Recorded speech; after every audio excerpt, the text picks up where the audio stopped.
Welcome to the Africa News Channel, where we spotlight the bold stories reshaping the African continent. In today's report, we focus on Burkina Faso, a country standing firm against global pressure and rewriting the narrative of sovereignty and resistance. Recent events involving Captain Ibrahim Traore have sparked widespread reactions not just in Africa, but across the globe. This is more than politics. It's a struggle for self-determination, dignity, and truth in the face of power. Disclaimer: this video contains verified news reports and commentary presented for informational and educational purposes only.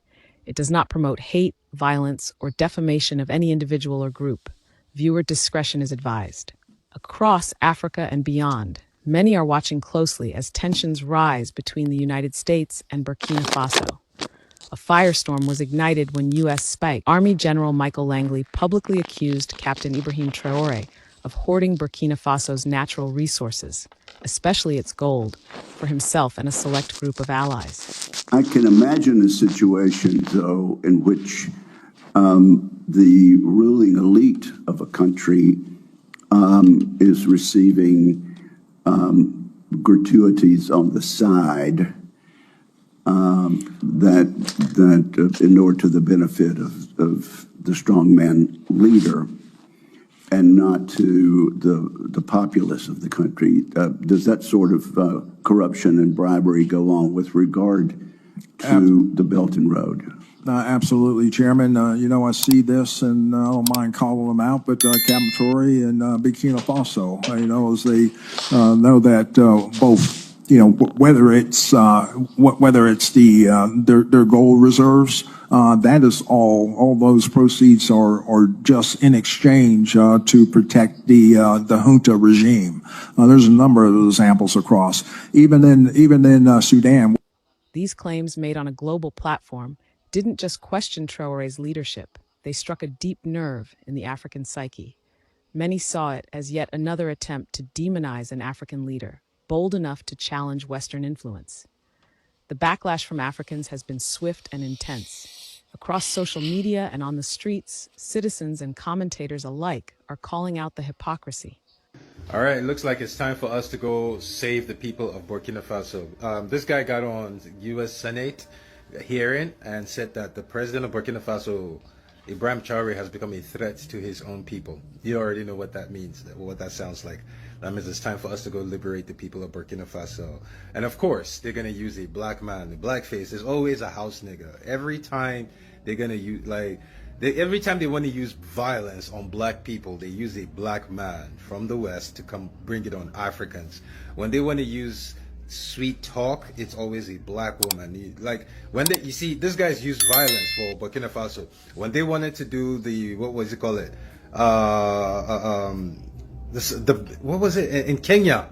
The bill they were trying to introduce, where if you owe too much taxes, the IMF could take your land. It was black American congresswomen they used to send them to Kenya. America has realized they have black people in power who they can use now to destroy Africa. But yes, this house nigger, Michael Lengley, is now the guy who's going to be the face of America going into Burkina Faso. Look it up. He got on the Senate hearing and said, but Ibrahim Traore is a threat to his own people. Why is it that when African leaders seek to control their resources, they are labeled corrupt or dangerous? Why are accusations conveniently thrown at leaders who refuse to be puppets of foreign interests? Many believe this is history repeating itself, just like in Libya with Gaddafi. In a strong and passionate televised address, Captain Traore fired back. He dismissed the accusations as lies, fabricated to justify foreign intervention. His words, calm but piercing, were a firm declaration that Burkina Faso will never surrender its sovereignty. He vowed to fight for total freedom for his country, even if it means death. It was not just a rebuttal, it was a rallying cry. Why is it? Our country has long been in a very complicated system. Most of you who are young like me, we were born into this system. But that's not what can allow Burkina to thrive. Because in this situation, there are only two cases. Either we accept to fight, or we remain slaves forever. I told you once, there are those who are slaves in their minds. They can only serve their master. And those people try every time to manipulate you. You must advise each other. Because every situation can be exploited by these enemies of the nation to try to discourage you, to demotivate you. So, you must advise each other and not pay attention to certain remarks, even on some media. Not everyone is obliged to be patriotic. You are the first patriots. You have decided to defend the homeland. There is nothing better than that. Those who want to support you, let them support you. Those who want to discourage you through writings, you must close your ears and move forward. As for those, we will fight them here.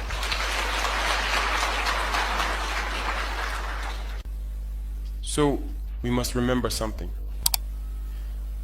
Recently, there is a so-called NGO. It's not even an NGO. Because NGO stands for non-governmental organization. They are not non-governmental because they are funded by a federal budget, by a state. This so-called NGO produces reports claiming that the FDS and the VDP commit abuses. It went in here, it came out there. It's to tarnish your morale. It's to scare you, to prevent you from being able to fight. No. Moreover, we are going to file a complaint against this NGO because people need to understand something. What is happening to us here? It's true that they have manipulated part of our populations in the Sahel here, but they didn't have that kind of weaponry. What brought such significant weaponry into their ranks? It's Libya. Who destroyed Libya? It's this NGO, the same NGO that made false reports and gave them to those who wanted to create a rebellion so that people would intervene and overthrow Gaddafi. And the powder keg ended up being poured into the Sahel. These millions of lives that have been taken in the Sahel, we must file a complaint against this NGO because it is responsible for these false reports it made to support this thesis of attacking Libya. They have no moral lessons to give us. Look at the world. Let them go defend human rights all over the world first before coming here. We are fortunate to have similar situations. In this world, you voluntarily committed yourselves. There are countries where people are forcibly taken, killed. You leave or you die. Others, even while trying to flee, end up dying. They don't talk about human rights because these people see us as subhumans. They see us as slaves. That's how it is in their minds. They have never changed their mindset, but it's up to us to show them that we are not slaves and we will never accept this state of affairs.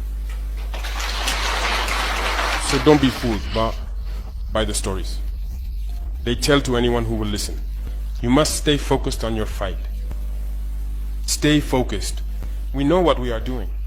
And even now, the VTP commander told me that there is a human rights training session underway for group leaders and their deputies. If we make efforts, we know it's for ourselves. We no longer do things to please someone else. We do it for our homeland. And you are committed to that. Defend your homeland. Do not listen to those individuals. They should not affect your morale. In the history of the world, there have been wars. And during the Second World War, people organized themselves to defend all over the place. But there is a country that could not defend itself, which had to come and take our ancestors to go defend them. And today that same country wants to give us lessons.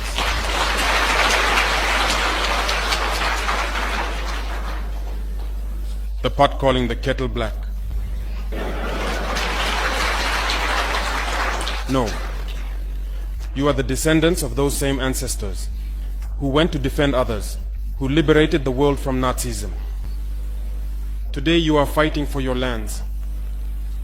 These same individuals dare to create terms to tarnish you. We oppose this. We will never agree. Continue to defend your lands. It is your wealth that interests these people. It's our gold, it's our minerals that interest them. Otherwise, why come and drive out entire villages to seize our lands? So we will fight and we will reclaim our lands, our wealth. It belongs to us. It's for us. It will benefit us and our children. I therefore encourage you to remember that this war is to free us from slavery. It's for our independence. And you must keep your spirits high, stay strong. Never give in to manipulators, to those individuals who no longer understand the notion of homeland, or to those people who come from outside to try to subdue us through their terms they invented and their organizations they created to enslave us. Fight, move forward, do everything you can. Draw, as I said, from your cultural resources, from what you have been shaped by since the village. Draw from it and wage this war. Stay focused and stay strong. These words resonated deeply with millions across Africa. In countries rich with resources yet plagued by poverty, people are beginning to ask serious questions. How is it that nations sitting on gold, diamonds, and oil remain some of the poorest in the world? Could it be that external control, masked as aid or partnership, is part of the problem? Africa doesn't own their own wealth. It's their wealth, but they don't own it. Western companies own the mines in Africa. They extract the minerals. They set the prices. They ensure that the wealth will never benefit the people whose wealth it truly is. I mean, look at Congo today. Congo produces 70% of the world's cobalt. That's the mineral that powers your smartphone, your laptop, your electric car. Without Congolese minerals, there's no Tesla, there's no Apple, there's no Samsung. Yet the people of Congo remain among the poorest people in the world. Why? Because their wealth is not theirs. It's stolen by Western corporations, by Western companies. The system is kept in place through war. The West doesn't want a stable and independent Congo. That's why they fund proxy wars, why they support rebel groups like M23. They use other African governments like Rwanda and Uganda to do their bidding, to keep Congo weak so that the wealth remains available for plunder. Wallahi, this is a grotesque injustice. It's a grotesque injustice that disgraces the whole world. Congo is a bleeding, open, gaping wound on this earth. Understand this, Africa will never be free until Congo is free. No matter how well any individual African country does, the continent as a whole will remain wounded, mortally wounded, so long as Congo is being plundered. Please understand. Another layer to this unfolding story is the disturbing report of multiple failed assassination attempts on Captain Traore's life. While not officially confirmed, these reports have further fueled suspicion that a coordinated effort is underway to eliminate him. For many Africans, this isn't surprising. It's the same pattern witnessed when other anti-colonial leaders stood their ground. Gaddafi, Sankara, Lumumba, names that echo with tragic familiarity. A particularly emotional response has emerged around the idea of who gets to tell Africa's story. They try to take out Captain Traore, people. They try to take him out. I'm scared for his safety. I'm worried. There is no way that a president should be in office for only 2 years and have 18 attempts on his life. I actually have to start asking questions about the security services in Burkina Faso. I have to start asking questions about the other Sahel Alliance countries, Mali and Niger. What are you doing to make sure that this is not happening? Because it's not happening to you people. There's a reason why this keeps happening to Captain Traore. That's the reason why he must be protected. Because he's the driving force of what is happening with the liberation of West Africa and the Sahel region from neocolonialism. It's a fact. He's the man who's driving it with the master plan. And it rhymes. Listen, when a president has had 2 attempts on him, everything should get shaken up. Everything, people get sacked, entire departments get gutted 18 times. That means that everybody's taking a shot. Many Africans have expressed frustration that General Lengley, himself a black man, was chosen to deliver these accusations. This isn't the first time the U.S. has used a black official to peddle narratives against African nations. It raises uncomfortable questions. Why is a person of African descent being used to sell the idea of African instability? Is this strategy meant to silence Pan-African unity before it fully takes root? The truth is, what's happening in Burkina Faso has become a powerful symbol across the continent. It's an awakening, an uncomfortable realization for many that Africa's poverty may not simply be due to bad leadership or corruption, but by design. Burkina Faso is on high alert. The nation is shaken. And once again, President Ibrahim Traore proves he's not just a leader, he's a survivor. In a shocking turn of events, 2 foreign snipers have been arrested by Traore's elite security forces just meters away from the presidential convoy.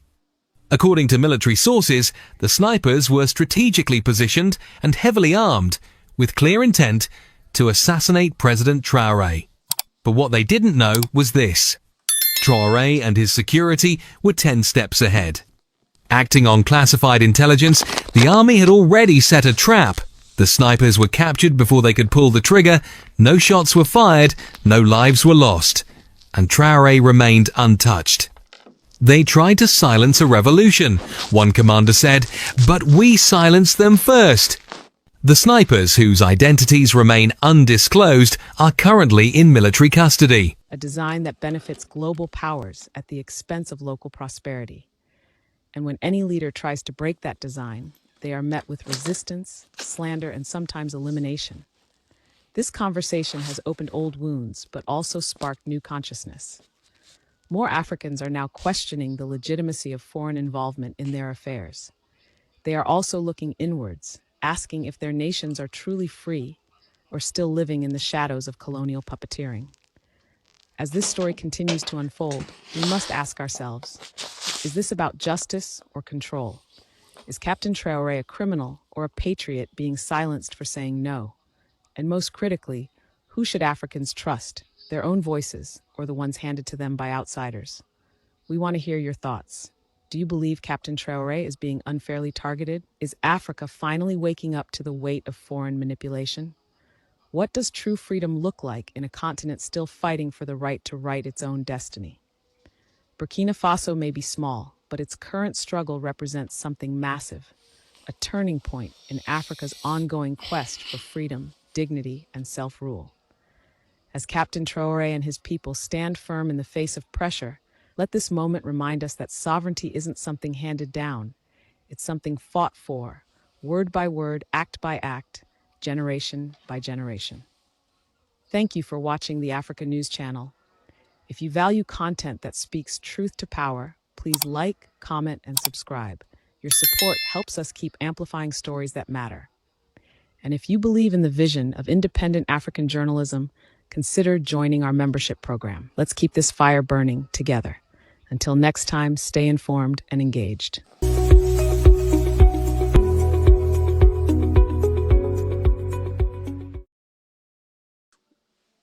What's up, guys? Welcome to my YouTube channel, Team Test Reaction. Make sure for the first time, if you are coming across this video, make sure you subscribe to my YouTube channel, share, like, and comment. So hope you have watched that video very well about Captain Traore finally response to U.S. military general General Lengley. You know what? General Lengley is the U.S. military, U.S. captain, U.S. general military, who is representing the government. So, as we all know that Ibrahim Traore is the youngest president in the world and has a lot of criticism. Most of these Western countries and U.S. they don't love him because of his stand towards white, because of what he is doing in Burkina Faso. So U.S. military planned to arrest Ibrahim Traore, but they have really failed, and now they supplied with a lot of lies about Ibrahim Traore of using Burkina Faso resources to benefit himself, which is very lies. As we know in media that all of us have heard about the media, what the Ibrahim Traore is doing. He's using Burkina Faso resources to benefit people of Burkina Faso.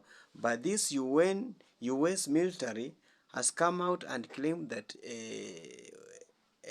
Ibrahim Traore is using natural resources of Burkina Faso like coal to benefit himself, which is a lot of lies. So it's high time we stand with the Ibrahim Traore, we defend him, we support him through this difficult time. But finally, as we all know that Ibrahim Traore has a lot of confidence.